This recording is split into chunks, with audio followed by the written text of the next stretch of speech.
शिवराय मंडळी. तर आज आपल्या पाठीमागे दिसत आहे किल्ले शिवनेरी. तर हा किल्ला शिवनेरी हा आपल्या महाराष्ट्रातील ऐतिहासिक किल्ला म्हणून ओळखला जातो. कारण किल्ल्यापासूनच जवळ आपला चावंड किल्ला आहे. त्या किल्ल्यावर आपण आता जाणार आहे आणि नंतर मी तुम्हाला चावंड किल्ल्याबद्दल माहिती देणार आहे. तर आपण चाललो आहे चावंड किल्ला पाहण्यासाठी. तर हा किल्ला गिरिदुर्ग प्रकारातील असून याची उंची सुमारे 3400 फूट आहे. हा किल्ला पुणे जिल्ह्यातील जुन्नर तालुक्यात असून जुन्नरपासून अवघ्या 14 ते 15 किलोमीटरच्या अंतरावर आहे. आपण जुन्नर तालुक्यातील चौकामध्ये पोहोचलेलो आहे. येथील शिवाजी महाराजांच्या अश्वारूढ पुतळ्यापासून आपटाळे घाटघर रस्त्याने चावंड हे गाव आहे आणि तेथून आपण चावंड किल्ल्यावर जाणार आहोत. आता जाता मी तुम्हाला थोडासा चावंड किल्ल्याबद्दल इतिहास सांगते. तर चावंड उर्फ प्रसन्नगडाला सातवाहन, निजामशाही, आदिलशाही, मुघल, इंग्रज, मराठे या काळांचा इतिहास लाभला आहे. इसवी सन 1636मध्ये शहाजीराजांनी निजामशाहीला वाचवण्यासाठी चावंड हा किल्ला मोगलांना दिला. त्यानंतर 1672मध्ये श्री छत्रपती महाराजांनी हडसर, चावंड, हरिश्चंद्रगड हे किल्ले जिंकले. तेव्हा महाराजांनी चावंडचे नाव बदलून प्रसन्नगड असे ठेवले. या काळात किल्ला मराठ्यांच्या ताब्यात होता. पुढे 1818मध्ये इंग्रजांनी किल्ला ताब्यात घेऊन सैन्यांची एक तुकडी इकडे पाठवली. त्यानंतर इंग्रजांनी 100 तोफगोळांचा मारा करून ह्या किल्ल्याचा बराच भाग उद्ध्वस्त केला. इथून पुढे आल्यावर आम्ही लगेचच गावात पोचलो. गावात आल्यावर तेथील काही रहिवाशांकडून आम्ही किल्ल्यावर कसे चढायचे त्याची माहिती घेऊन गाडी तिथेच पार्क करून आम्ही किल्ल्याकडे जाण्यासाठी निघालो. जिथे गाडी पार्क केली होती तिथेच एका घराच्या ओट्यावर काही मंडळी बसली होती. त्यांनी आम्हाला किल्ल्याकडे जाण्यासाठी कोणता मार्ग चांगला आहे आणि किल्ल्यावरती आता पावसामुळे रस्ता एकदम ओला झाल्यामुळे घसरण आहे, त्यामुळे तुम्ही सावकाश जा असे आम्हाला माहिती देऊन त्यांनी आम्हाला व्यवस्थित जाण्याचा सल्ला दिला. किल्ल्याच्या पायथ्याजवळ आल्यावर सर्वप्रथम पायऱ्यांजवळ आम्हाला एक बोर्ड दिसला. त्या बोर्डावर किल्ल्याविषयी माहिती लिहिलेली आहे. डोंगरदऱ्यातून रानवाटांमधून पावलांच्या ठशाशिवाय काही ठेवू नका. साहसी सुखद आठवणींशिवाय बरोबर काही घेऊ नका. तर आता आपण चावंड किल्ल्याच्या पायथ्याशी पोचलेलो आहे. तर इथला हिरवा सगळा निसर्ग, स्वच्छ हवा आणि पाऊस, तर असं हे सुंदर असं इथं वातावरण आहे. तर आता हा आपल्याला जाण्यासाठी हा दगडी पायऱ्यांचा मार्ग आहे. चला तर निघूया आपण आता आपल्या मार्गाने.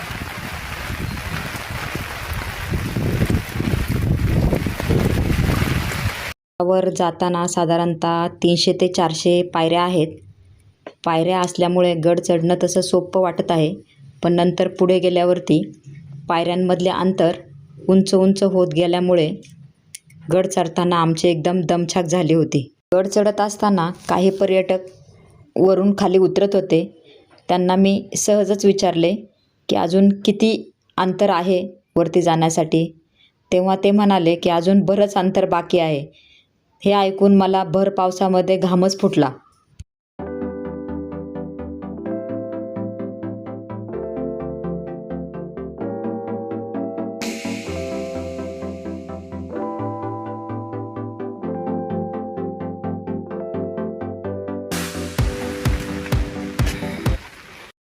तर आता आपला हा दगडी पायऱ्यांचा प्रवास संपलेला आहे आणि इथून पुढे आपण ही रेलिंग आहे.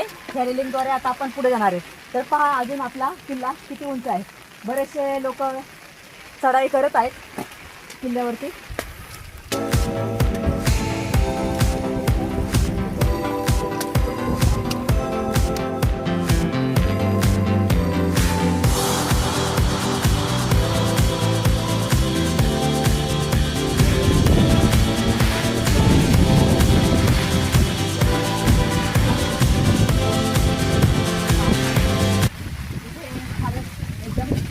असल्यामुळे रेलिंग आणि इथे लोखंडाच्या थोड्याशा दोऱ्या पण लावलेल्या आहेत. तर पडू नये म्हणून आपण त्या लोखंडाच्या दोऱ्यांद्वारे वरती अशी चढाई करणार आहे.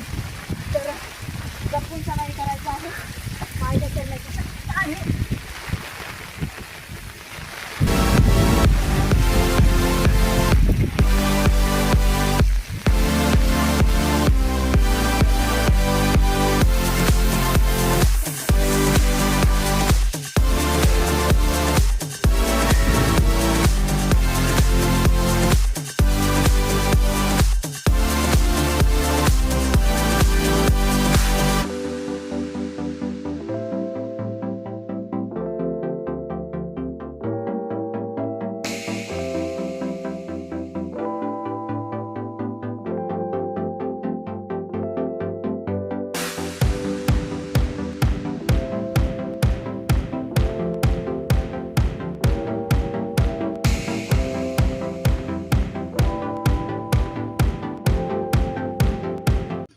किल्ल्याच्या बऱ्याच वरती गेल्यावरती वरून सह्याद्री, ढग, धुकं आणि पाऊस हे सगळं वातावरण पाहून बऱ्यापैकी लागलेला दम आता गेलेला आहे आणि वरती गेल्यावर अगदी प्रसन्न वाटत आहे.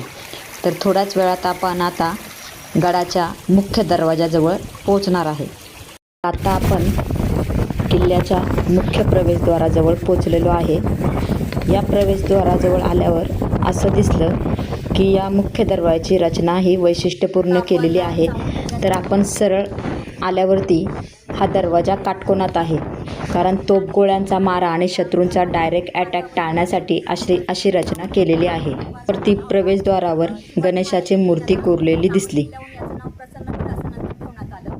नंतर इंग्रजांनी 1818 साली ह्या किल्ल्याची खूप अशी हा किल्ला उद्ध्वस्त केला. पण तरी ह्या किल्ल्याची रचना अतिशय सुंदर आहे. हा महादरवाजा जो आहे चावंड किल्ल्याचा, हा आजही आपण त्याच्या विशिष्ट अशा रचनेमुळे आपले लक्ष वेधून घेतो. चला आता पुढे जाऊ.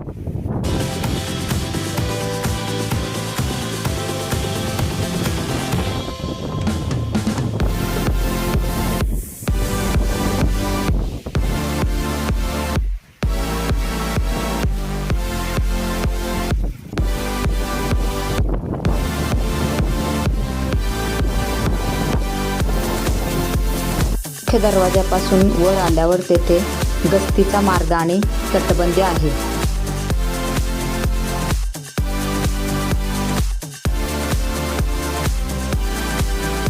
दरवाजापासून वर आल्यावर आपल्याला झंबुरका नावाची तोफ पाहायला मिळते. कुणीतरी या तोफेची नळी वर चढण्यासाठी म्हणून जमिनीत पुरली होती. त्या नळीचे आता संवर्धन करण्यात आले आहे. तोफ लाकडाची आहे आणि त्यावर लोखंडाने चांगल्या प्रकारे फिटिंग केलेली आहे. अशा बऱ्याच तोफा किल्ल्यावरती होत्या, परंतु आता तेथे काहीच राहिलेलं नाही. फक्त एकच तोफ तिथे पाहायला मिळते.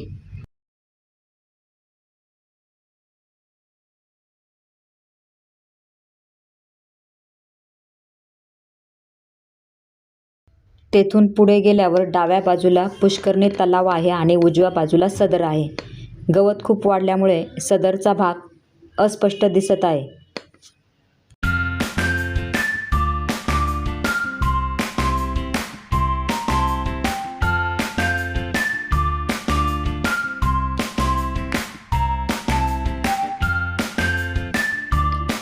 पुढे वाडा आहे. वाड्याच्याही अवशेष आपल्याला तिथे पाहायला मिळतात. पेशवे काळात या वाड्याचा वापर कैदी ठेवण्यासाठी केला जात असे. पुढे गेल्यावर आम्हाला पाण्याचे टाके पाहायला मिळाले. असे अनेक प्रकारचे पाण्याचे टाके किल्ल्यावरती आहेत. बहुधा या टाक्यांचा उपयोग पाणी साठवण्यासाठी केला जात असावा. इकडे सावंतांचं मंदिर आहे. याच असं म्हटलं जातं की याच मंदिरावर किल्ल्याला सावंत किल्ला असं नाव दिलं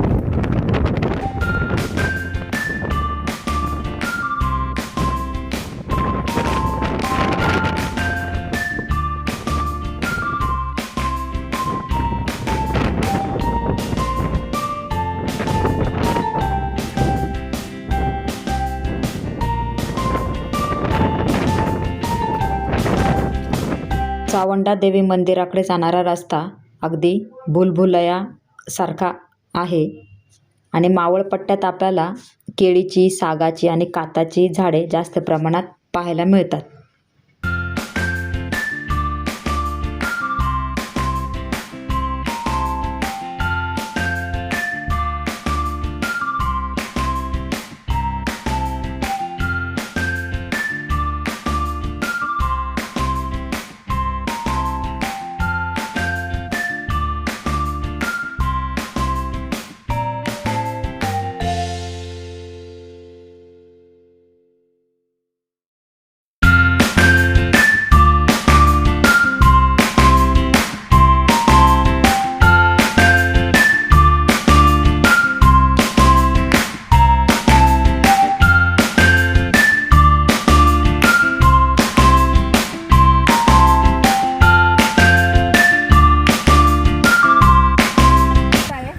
हिरवेगार सगळीकडे जंगल आहे, हिरवळ आहे, स्वच्छ असं वातावरण आहे.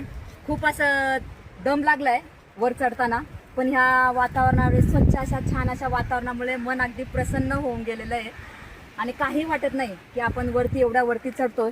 तर किल्ल्यावरनं चामुंडा देवीचं मंदिर सुद्धा 1-2 किलोमीटरच्या अंतरावर आहे. तर पुढे गेल्यावर मी तुम्हाला आता सांगेलच किती किलोमीटरचं अंतर आहे. चला आता जाऊया.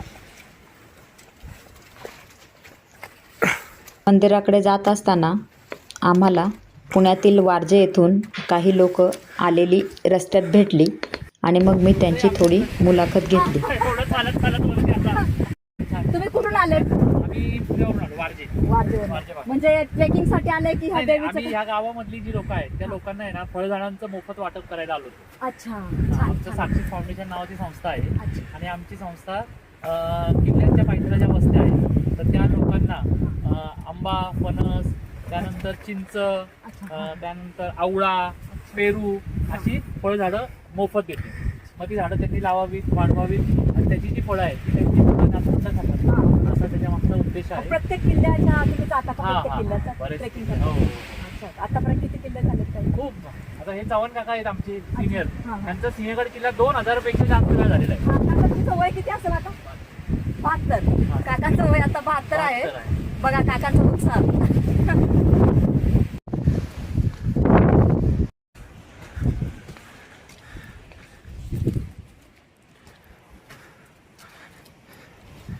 त्यानंतर बरंच दम लागलेला आहे, पण एकदाच हे मंदिर, चावंडा देवीचे सुंदर असे मंदिर आलेले आहे. तर आता आपण पुढे जाऊन बघूया मंदिरामध्ये काय काय आहे ते.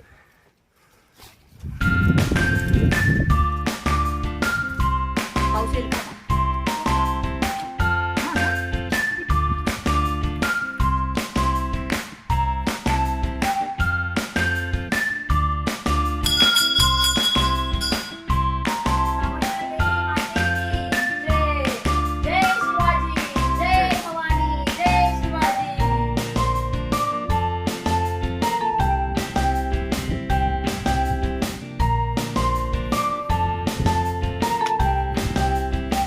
चावंडा देवी मातेचे दर्शन घेऊन आम्ही परतीच्या प्रवासाला निघालो.